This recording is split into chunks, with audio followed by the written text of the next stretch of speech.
অভৈলা পৰশুৰাম নামে অৱতাৰ অপদক্ষিণ কৰি ভূমি তিনি সাতবাৰ কৃষ্ণ প্ৰভু কৃষ্ণ নাজানো আবাহন নাজানো বিসৰ্জন প্ৰভু কৃষ্ণ নেজানো আবাহন নেজানো বিসৰ্জন মাৰ মাৰ মাৰ মাৰ মাৰ মাৰ মাৰ তাক মাৰ মাৰ এই মৰিলে য়েছ চিকেন ডিনাৰ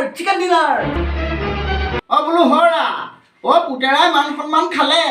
পুতেৰাই নামতি বাপেকৰ মান সন্মান খালে পিতৃপুৰুষৰ দিনৰ পৰা মোৰ ঘৰত নহৰুৱে ফুটা খোৱা নাই আজি তোমাৰ পুতেৰাই মুৰ্গী মাংস খালে খালে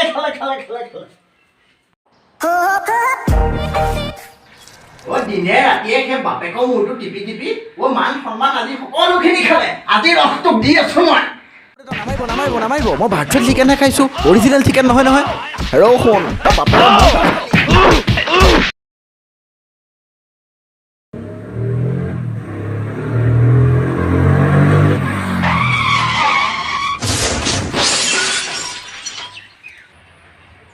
ভাইটি হস্পিটেললৈ লৈ ব'লা দাদা টেনশ্যন নল'ব মই ৰিভাইভ দি আছোঁ আপোনাক এই লক ৰিভাইভ আৰু লক ৰিভাইভ মৰি গ'ল বে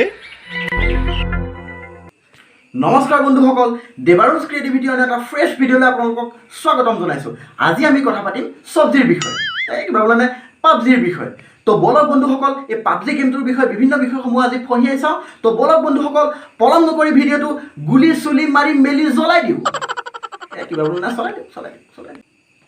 এই গেমটোৰ বিষয়ে দুআষাৰমান কথা ক'বলৈ ওলাইছোঁ এই গেমটো যাৰ নাম হৈছে পাবজি পপুলাৰলি পাবজি হিচাপে জনা যায় ইয়াৰ সম্পূৰ্ণ অৰ্থ হৈছে প্লেয়াৰ আননোন বেটল গ্ৰাউণ্ড আৰু এই খেলটো এককভাৱে বা দলীয়ভাৱে খেলিব পাৰে এই গেমটোত আৰম্ভণিতে কি হয় 100জন মানুহৰ ভিতৰত এই খেলটো খেলোৱা যায় আৰু এই গেমটোত 100জন মানুহক এখন প্লেনত কিডনেপ কৰি নি পেলাই এটা আইলেণ্ডত এৰি দিয়া হয় আৰু এই প্লেনখনৰ পৰা তেওঁলোকক পেৰাচুটৰ সহায়তে নদীদ্বীপটোত এৰি দিয়া হয় আৰু নদীদ্বীপটোত তেওঁলোকে বিভিন্ন ধৰণৰ মাৰণাস্ত্ৰ যেনে বন্দুক বাৰুদ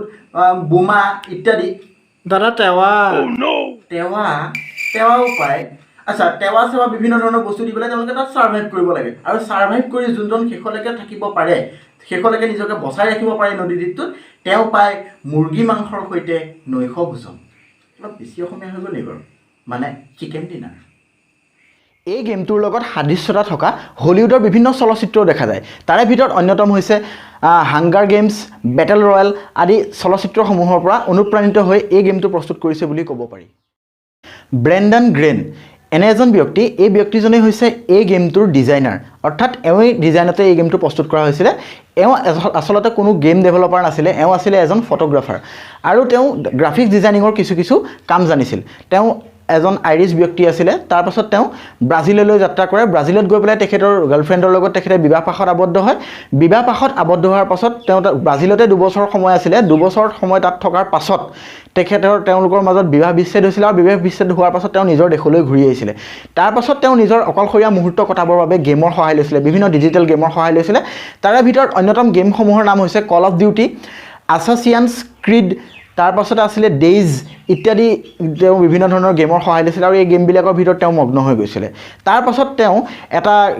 ডেইজ গেমটোৰ এটা ভাৰ্চন তেওঁ ডেভেলপ কৰিবলৈ সক্ষম হৈছিলে সেই ভাৰ্চনটোৰ নাম আছিলে ডেইজ বেটেল ৰয়েল আৰু এই ভাৰ্চনটো যথেষ্টভাৱে জনপ্ৰিয় হৈ গৈছিলে আৰু তেখেতে ছনী অনলাইন এণ্টাৰটেইনমেণ্টৰ পৰা এটা চাকৰি প্ৰস্তাৱ পাইছিলে এটা অনলাইন বেটেল গেম ডেভেলপমেণ্টৰ বাবে ছনী অনলাইন এণ্টাৰটেইনমেণ্টত চাকৰি শেষ কৰাৰ পাছত ব্ৰেণ্ডন যাত্ৰা কৰে সাউথ কোৰিয়ালৈ আৰু সাউথ কোৰিয়াত গৈ তেখেতে এজন সাউথ কোৰিয়ান গেম ডেভেলপাৰক লগ পায় তেখেতৰ নাম আছিলে কিম চেং হান আৰু তেখেতে ব্লু হোল নামৰ এটা কোম্পানীত কৰ্মৰত অৱস্থাত আছিলে আৰু এই কোম্পানীটোৱে অনলাইন এটা বেটেল গ্ৰাউণ্ড গেম ডেভেলপমেণ্টৰ বাবে ইচ্ছুক আছিলে আৰু তেওঁলোকৰ সম্পূৰ্ণ আইডিয়াটো ব্ৰেণ্ডনৰ যথেষ্ট ভাল লাগিছিলে আৰু সকলোৱে মিলি আৰম্ভ কৰিছিল এটা নতুন গেম ডেভেলপমেণ্টৰ কাম মাৰ্চ 2017 তেওঁলোকে এই গেম ডিজাইনিঙৰ কামটো সম্পূৰ্ণ কৰিছিলে আৰু তেওঁলোকে মাৰ্কেটলৈ উলিয়াই দিছিলে এটা নতুন গেমটোৰ নাম আছিলে পাবজি আৰু এই গেমটো ষ্ট্ৰিমিঙৰ অৱস্থাতে অৰ্থাৎ 11 ডেইজৰ ভিতৰতে 4,500 কোটি টকা অৰ্জন কৰিবলৈ সক্ষম হয় আৰু ৱৰ্ল্ডৰ যদি আমি এতিয়া বৰ্তমান টপ প্লেড গেমৰ লিষ্টত চাওঁ তেতিয়াহ'লে বৰ্তমানো পাবজি এটা অত্যন্ত জনপ্ৰিয় গেম হিচাপে বৰ্তমান প্ৰতিপন্ন কৰিবলৈ সক্ষম হৈছে। তাৰ উপৰি এই গেমটো ছেপ্টেম্বৰ 2017 পাবজি কৰ্পৰেশ্যন আৰম্ভ হৈছিল আৰু তেওঁলোকে এই ব্লু হোল কোম্পানীটোৰ এটা ছাবচিডিয়াৰী কোম্পানী হিচাপে কাম কৰি আছিলে। তাৰ পাছতে এণ্ড্ৰইড আৰু iOS-ৰ বাবে মাৰ্চ 19, 2018 আৰু Xbox One-ৰ বাবে ছেপ্টেম্বৰ 4, 2018 তাৰ পাছত PSP4-ৰ বাবে তেওঁলোকে এই গেমটো ৰিলিজ কৰিছিলে ডিচেম্বৰ 7, 2018 আৰু বৰ্তমান যদি আমি ক'বলৈ যাওঁ এই গেমটোৰ 400 মিলিয়ন প্লাছ এই গেমটোৰ ইউজাৰ বৰ্তমান গ্ল'বেলি আছে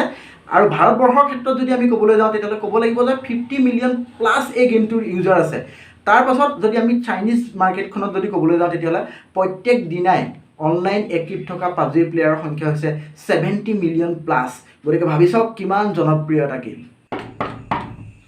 ভাত খাবলৈ কিমান মোবাইলটো টিপি থাকো আৰু তই যদি নাখা আমি হ'লে খাই দিলি। গুলি নাই এইটো ঘৰত আছে এই ঘৰত সোমাই আছে। ভিডিঅ'টো যদি চাই ভাল পালে তেতিয়াহ'লে লাইক কৰি দিব, চেনেলটো ছাবস্ক্ৰাইব কৰি দিব আৰু লগৰবোৰৰ মাজত শ্বেয়াৰ কৰি দিয়ক। আৰু শুনকচোন দেই, এই ছাইডত যে আছে টিলিং এটো সেইটো একো মাৰি থৈ যাব। এতিয়া মই গেম খেলোঁ, আপোনালোকৰ লগত বাই বাই, জয় অসম দেই। গুলি নাই মোৰ।